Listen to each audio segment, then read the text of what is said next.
I'm Matthews. Winter sports registration is open October 21st for the high schoolers and November 4th for the middle schoolers. And we want you to be on our teams. Here are some words from the athletes. I'm a diver here at Suffern High School. I've been on the team since 7th grade. It's been so much fun. Everything here is so amazing. There's so much support. And this past few seasons, I had my name put on the record board. So getting to just have that everlasting making my mark is just really great. If you want a sport that challenge yourself, you should join wrestling for sure.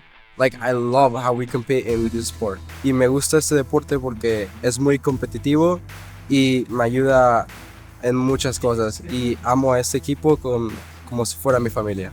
Outside of the rink, everyone's friend. Coming to the rink every day is something that I always look forward to. Practice isn't something you just want to go to or don't want to go to. It's something that we all love and look forward to. I'm the captain of the boys basketball team. Basketball means a whole lot to me. I play 3 sports, and basketball has always been one of my favorites to play. It's really about family, about the chemistry and the bond we have often on the court.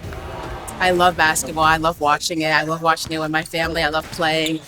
Through sports, you can find so many connections, and I feel like it's a great way to build relationships. I love track because it gives me a sense of unity, it gives me a sense of purpose. It's like a second home for me. I love this team. I love my teammates. They're some of my closest friends. Learning how to cheer has been a really fun thing for me. It's brought me a lot of new friends, a lot of new experiences, and I've really enjoyed my time on this team.